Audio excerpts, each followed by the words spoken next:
Greetings and welcome to another edition of The Pedalshift Project. The Pedalshift Project is a series of conversations, thoughts, and experiments on bicycle travel adventures. From tips and tricks to ideas on how to ride your ride, let's shrink the world by bike. Show notes and more are available at pedalshift.net/367, and you can email the show at pedalshift@pedalshift.net or text me at 202-930-1109 and check Pedalshift out on all the socials as well. Hello, everybody, and welcome to the 367th edition of the Pedalshift Project. My name's Tim Mooney. Thanks so much for joining.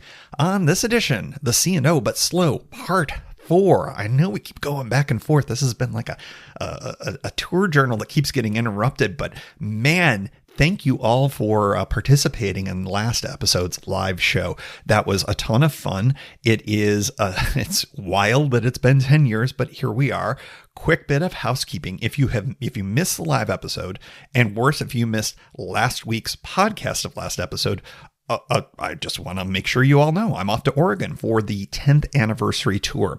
It is going to be called the Oregon Coast Remixed. Talked about it on the live show, and we're going to be pivoting into that as soon as we wrap up the C&O But Slow tour over the next couple of weeks. So make sure you stay tuned. I'm super excited about that ride. There might be a big, cool surprise as a part of all of that, in addition to it being a cool tour too. Also, I wanted to make sure to give another shout out to Lael Wilcox's pod. Her adventure around the world continues, so make sure you follow along on her pod called Lael Rides Around the World. It's a great title for the show. Very, very explanatory, unlike Pedalshift, right? So get it any place you get your podcast, including where you get this pod, unless you get it from my website, in which case go Google hers. It's a great pod, and it's just, you could tell it's an adventure of a lifetime for her, and she's just like a superwoman when it comes to, she's an elite athlete. Imagine if you were like an elite athlete and you were able to do this kind of a thing. Well, she's podcasting it, and she's very accessible and awesome. And I just think the world of Lael Wilcox. I am a Lael Wilcox super fan, so go check out that pod. All right, on to part 4 of the C&O But Slow. After a rejuvenating 0 day to avoid not one but 2 separate storms, I had one more day of road riding to catch my train home. It's a familiar route, but not exactly one with mindfulness paid to bikes. Would I catch that train ride home?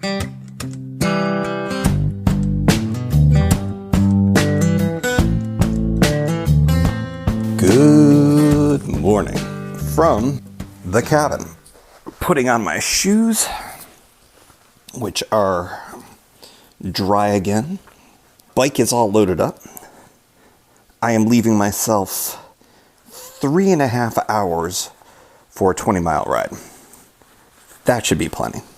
The grade is predominantly downhill, although there are at least a couple of grades of note. I shouldn't say it's predominantly downhill. It's downhill for a chunk, and then predominantly uphill for a bit, and then reasonably flat. So I'm going to assume that this will slow me down, and I should approach it appropriately.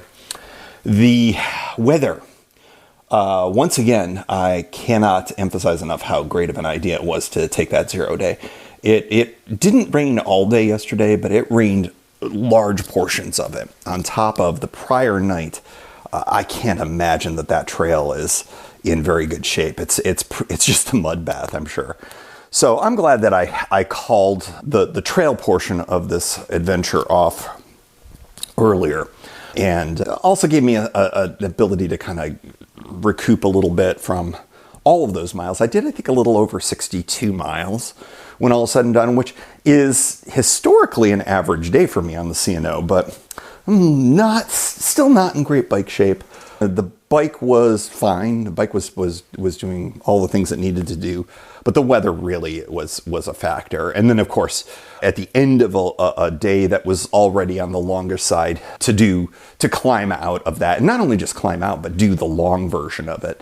That was a lot for me for a day, and I'm glad I did it, though. It really was worth it. I had plenty of energy to get up here, and it all ended up working out. today. I have done a version of this ride before. I've never gone to the train station. I once rode to a car dealership to pick up our vehicle. I think it was actually the RV, if memory serves. And so this is not new to me, but I haven't done it in a while. I've never done it with a bag. I am not completely load free. I am going to bring a bag back. It's not a lot. It's substantially less than what I was carrying before. So this should be close to unloaded. The other thing is I got to take garbage back. And it's funny what you take for granted when you have a vehicle. Because for me, taking the garbage to the garbage bins, which are remote, they're not walkable. And then you're sort of like, oh, well, I guess I have to go do this now. Loading it on my bike and going out of my way and all that other kind of stuff. So it's fine. It will be easy to do. It is cold. It is about 45 degrees Fahrenheit. So you can do your Celsius math on that. So I'm layering up. There are some substantial downhills early on here. So I don't want to be cold. I have regular cycling gloves. I don't think I'll need gloves that are more burly than that. I do have them here, but they're like winter gloves, and that just feels like overkill for all of this. Trying to think if there's anything else. It's slick out because it's still wet, but there is no rain in the forecast. Here, there's no rain in the forecast on the DC side of things. So I've got about 20 miles. A ride that I'm familiar with but have not done a lot of. I will be on mostly side roads. There's a little bit of exposure to Highway 9 for 100 yards. So, it's almost not even worth mentioning. Then there is a bit of exposure to Highway 901, which is fine. It's not very long, and at this hour it should be okay. But I am lit up to make sure that that's all right. And then I'm back on side roads again. And then once again, I have to cross Highway 9 one more time. But I believe I have a light for that, if memory serves. So that's pretty easy. And on that stretch of the road, it's a little bit busier, no shoulder. But I expect that this won't be so bad. I don't want to get there too early, but I really don't want to run the risk of feeling rushed at any point, because that is a terrible feeling. Train is on time, which is remarkable because that train has been up to 2.5 hours late. No, actually, I think one of the days in the last month, it was 4 hours late. It's never on time. It has not been on time for a very long time. So I'm expecting it to be a few minutes late at least. But as of right now, I think it's through Connellsville at this point. And it's on time, which is a remarkable feat for this train. Of course it is on this day. Would have been nice to have been able to wake up at 6 o'clock, look at the thing and just say, 2 hours late, and roll over and go back to sleep. But even then, sometimes these trains can make up some time because they're scheduled stops. And I believe Cumberland is one of them where they can make up some time. So I am absolutely assuming that this thing is going to be there right around 11. If I'm not there, it will take off without me at 11:01. The other thing is that Martinsburg's train station, and we'll talk about this when I'm there, is one of those ones where there's an elevated walkway to get to the train. They do not make it easy for those of us with bikes, so I'll have to deal with that. I can't remember. I think that there is an elevator on one or both sides. There has to be ADA access, so for folks who are not able to do stairs.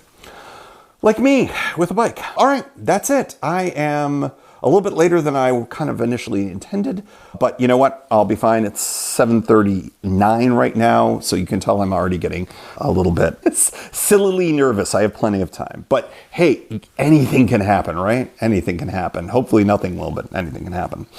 All right, off we go. Taking a quick map break, and it's warmer than I anticipated, so I think I might get rid of at least one layer and then work with this for now. And then I'm sure I'm going to get rid of my rain jacket at some point. But yeah, I thought I was going to need this vest, but I got warm very quickly, which is my way. It's real easy to misinterpret the roads back here. And thinking that you're going in the right direction, you have to actually make some counterintuitive turns to be able to get to the right roads, which is why I usually like to check. And unfortunately, Google Maps wants to send me down busier highways for reasons I'm unclear, because sometimes they'll send you on like crazy dirt roads or something like that that are not efficient when there's a bike lane. So yeah, I mean, it makes some sense. It's all algorithm, because I'm dead fire positive that this road has only been traveled once or twice by Google cars, and certainly are thinking more about driving. Okay, I'm not going to dawdle too much. It's beautiful out. It's nice and quiet. I got passed by a couple of cars already, but not a big deal. Crossing Highway 9 was, nothing. So that's just one of a couple of pain points, and it was nothing so far. So just after 8 o'clock, doing all right. I'm close to 5 miles in, I think, if memory serves. So that's pretty great. All right, more to come.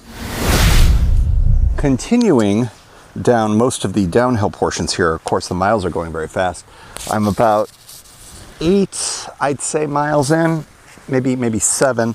Again, it's hard to tell. I'm not tracking this with my usual apps for a variety of different reasons, but I also cannot get Google Maps to give me the proper routing. It continues to want to take me onto Highway 9, which of course I'm not going to do. I'm probably at the lowest point right now in terms of elevation, because I'm right at Back Creek, which you may or may not be able to hear flowing behind me here. I'm feeling okay. Going any of the uphills I'm going up, boy, going really slow. So I just am not sure what's going on. Probably just still, there's so much downhill that it's hard to, I'm just not getting into the rhythm yet. I will need to in a bit, because there's quite a bit going on in the next few miles. Go by the county landfill in a bit here, and if memory serves, there's a pretty decent climb, or these aren't really huge climbs, but for purposes of today's ride, they're the biggest climbs of the day. Then I get spit out onto a busier road for a little bit, very briefly, usually, and it's more downhill than uphill, which is good. So I can usually get to Ridge Road pretty quickly, which is another side road. That one's really fun, if memory serves. That's got kind of a little roller coastery vibe to it, and I think I can kind of do it where it's sort of like the downhills get me up the uphills, and it's just kind of a fun little ride. So that'll be good. And then it kicks me back to Highway 9 again, and I just need to cross it, and we're cooking with gas at that point. And then that portion of Ridge Road has that's probably going to be my least favorite of all the riding, just because it's closer to civilization, and it is a useful road for local folks to use. So no shoulder at all. It is pretty straight, so people do see me. I'm all lit up, so I'm not too concerned. I'm just gonna have a bite of my Kind bar. It's a dark chocolate and sea salt bar with nuts. 0 added sugar, it says, except it's got chocolate in it. So you would say that's sugar, right? So anyways, I'm gonna have a little bit of that just to kind of keep some calories going with me, and have a little bit of water before I keep going. I think I'm relaxing a little bit more in terms of my time. I haven't checked to see what the train status is, but I assume it's on time still.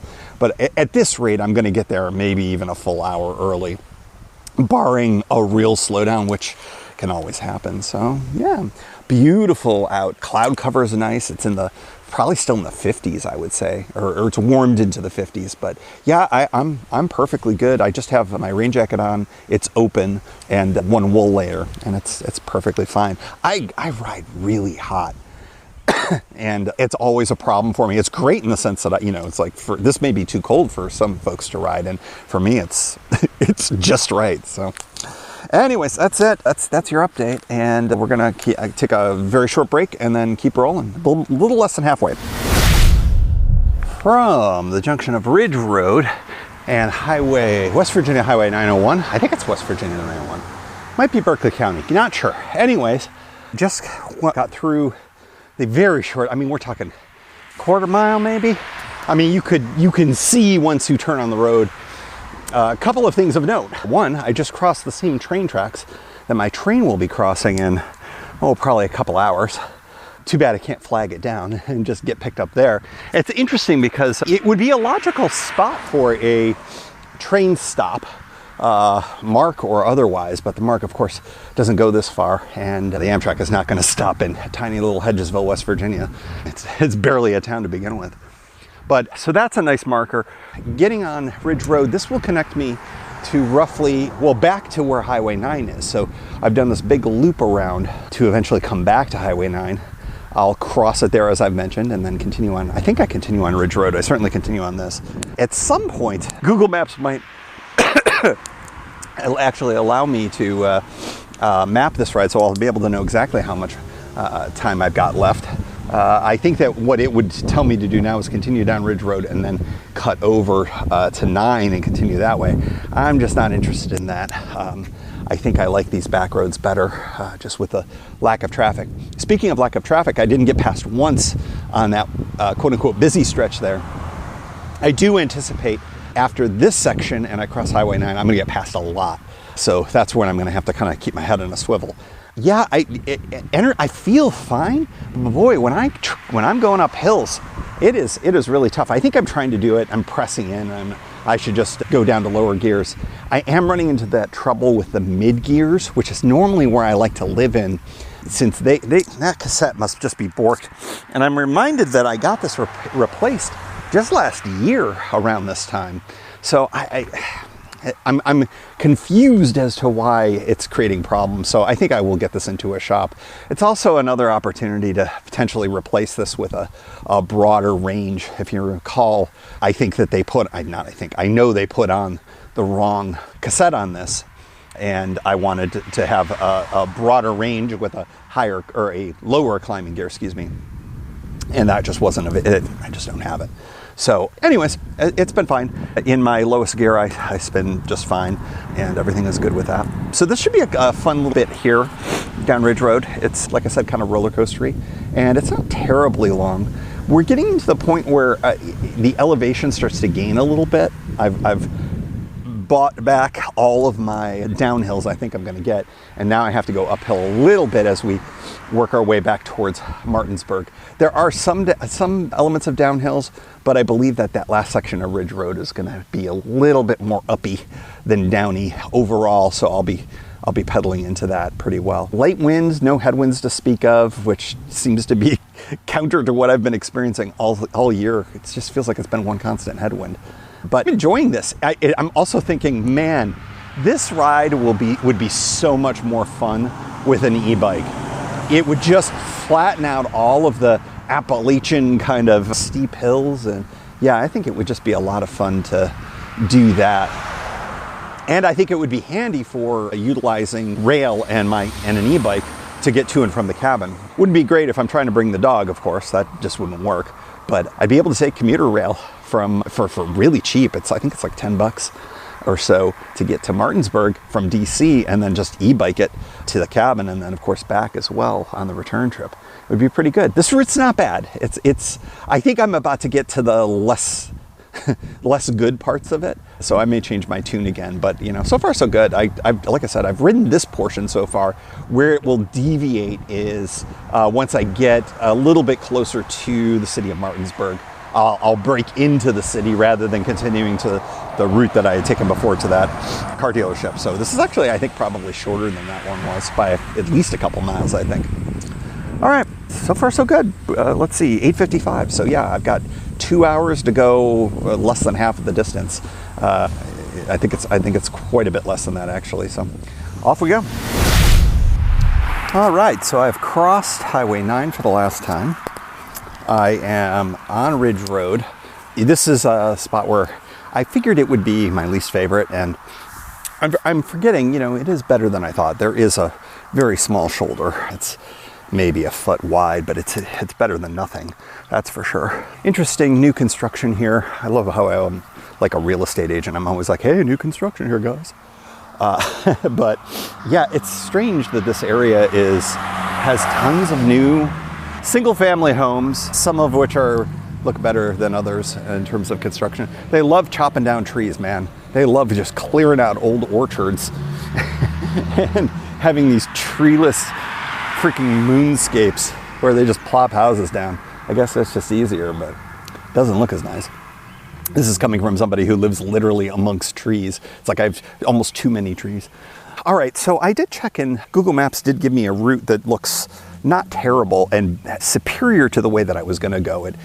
Whereas I would have squared off the approach and stayed on this road, which is the route that I've done before, I'm not going as far as that. So it does make some sense to take the route that it's giving. And it says fewer hills, which I'm cool with, just the way that I've been behaving. Through my chain earlier, going into the lowest gear, I think my chain is just kind of dirty right now, and that's at least partially the reason.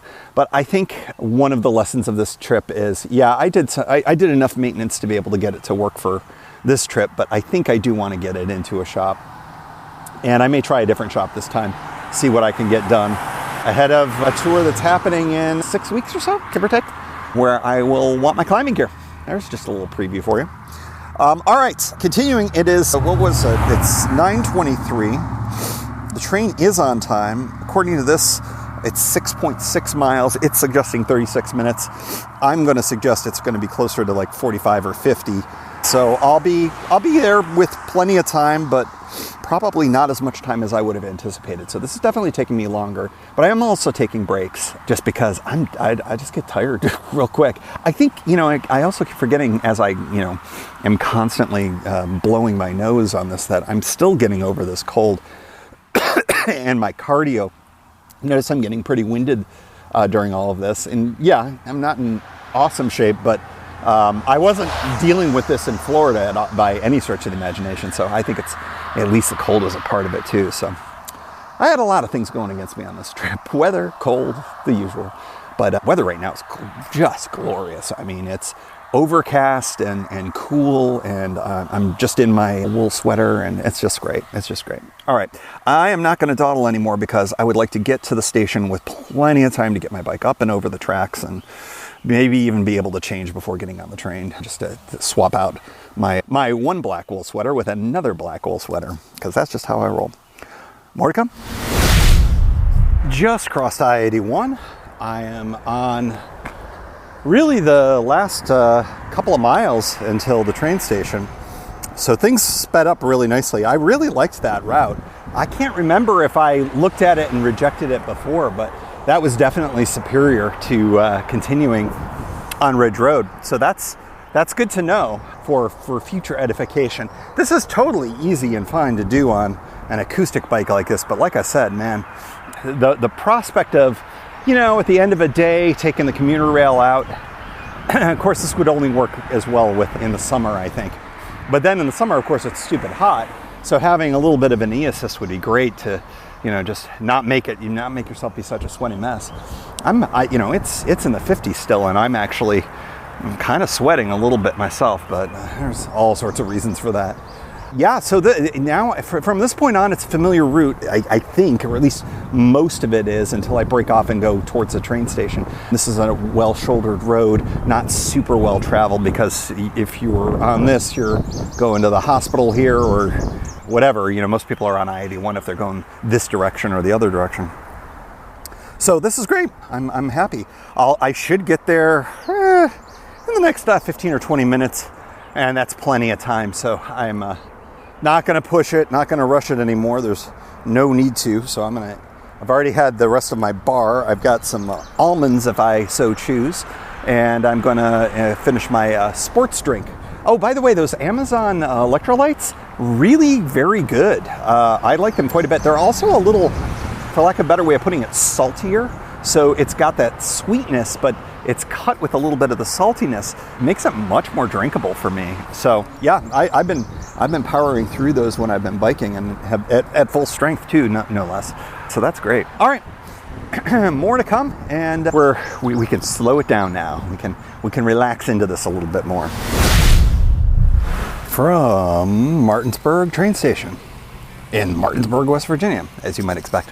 That was easy towards the end. Yeah, once you get through the hills, boy, it's a pretty flat ride with a little bit of roll here and there. But yeah, that felt much better on the back, say 5-6 miles, than some of the middle parts, which of course that was kind of expected. I knew I had big downhills to start, hills, and then I didn't know exactly what to expect. Traffic was non-existent, which was fan-freaking-tastic. That's a good route. It's doable. It's very doable. It's not without effort, and it's certainly doable. So if I do need to go to a train station without a car, So for instance, if I had to get back to DC and Kimberly wanted to stay, or I wanted to go out and, we go back down to a one-car family, which is part of the plan soon. This is all totally doable, but I do think, keep saying the e-bike will be nice. It certainly will be. Well, I got plenty of time. It is, let's see, turning off my bike light here. I think I've got quite a bit of time until the train arrives, which was what I wanted. It's 10:09. Yeah, I don't think the train is scheduled to leave for close to a full hour. I should check and see what the train status is. It is 5 minutes late. 5 minutes late. So that's good. We got tons of time. I've got some almonds to eat. Unfortunately, there is not really good food options here in Martinsburg, and it's actually worth taking a moment to talk about Martinsburg. I have always thought that this town has got great bones to it, but for whatever reason, it's just not getting there. There is some new stuff that I think is interesting. There's some downtown apartments that look new, repurposed in some of the old buildings. The buildings are old and cool.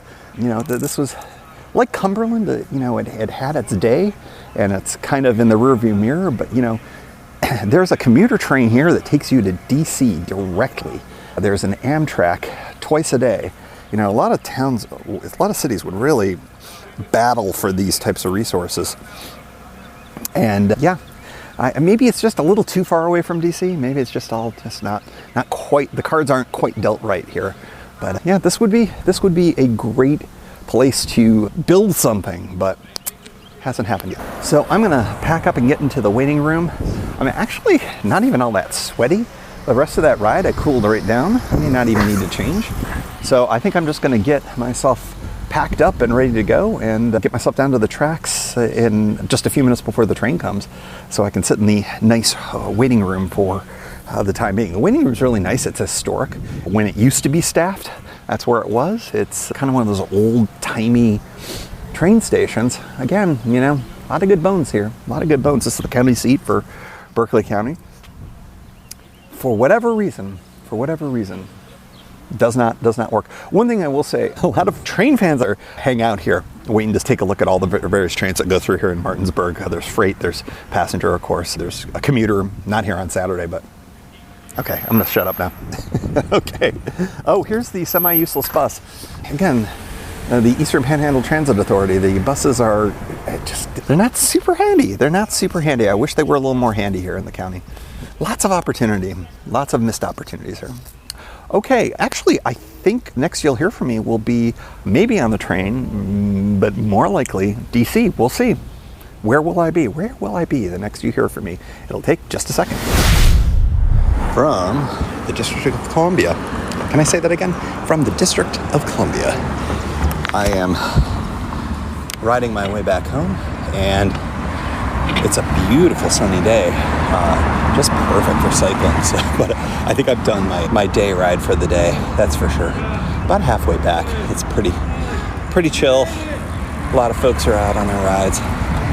A lot of cargo bikes with kids on them lately in some of these neighborhoods. It's pretty wild.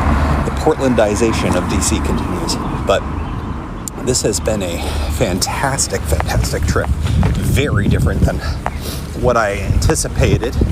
I got all the miles in that I had intended, which for me is kind of the best thing. Even though I kind of did it in a very different way. The slowed down nature was prevented because of trail conditions and the weather, but hey, we'll still call it C&O But Slow. We'll have a wrap-up episode later on, next episode, whenever that may be. And then, of course, we got some more fun stuff coming this spring and summer. Statistics. Miles biked 20.1. Trains taken 1. Bars eaten 2. Celebratory train beers, always a good thing, 1. Flats 0. And as always, we like to close out the show with a special shout out to the Pedalshift Society. Because of support from listeners like you, Pedalshift is a weekly bicycle touring podcast with a global community. Expanding into live shows and covering new tours. If you like what you hear, you can support the show for $5, $2, or even $1 a month. And there's one-shot and annual options if you're not into the small monthly thing. Check it all out at pedalshift.net/society. On to the society. Kimberly Wilson, Caleb Jenkinson, Cameron Lean, Andrew McGregor, Michael Hart, Keith Nagel, Brock Dittus, Thomas Skadow, Marco Lowe, Terrence Manson, Harry Telgadis, Chris Barron, Mark Van Ram, Brad Hipwell, Mr. T, Nathan Poulton, Stephen Dickerson, Vince LaGreco, Cody Florchinger, Tom Beninati, Greg Braithwaite, Sandy Pizzio, Jeff Muster, Seth Pollock, Joseph Quinn, Drew Porter, Byron Patterson, Joachim Robber, Ray Jackson, Jeff Fry, Kenny Mikey, Lisa Hart, John Denkler, Steve Hankel, Miguel Quinones, Alejandro Aviles Reyes, Keith Spangler, Greg Towner, Jody Zaranin, Lucas Barwick, Michael Baker, Brian Bechtal, Reinhard Bigel, Greg Middlemiss, Connie Moore, William Gothman, Brian Benton, Joan Churchill, Mike Bender, Rick Weinberg, Billy Crafton, Gary Matushak, Greg Latoile Lopez, James Sloan,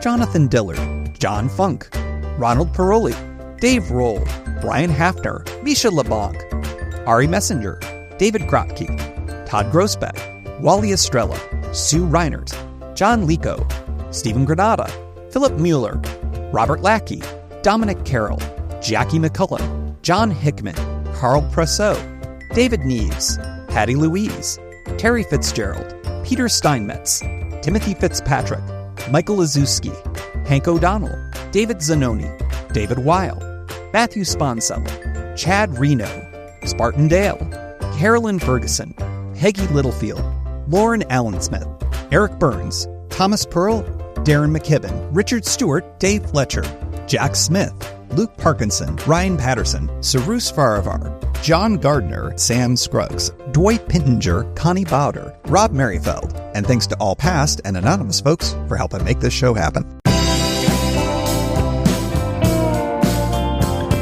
Thank you for joining. You can find Pedalshift at pedalshift.net for more great bicycle touring content.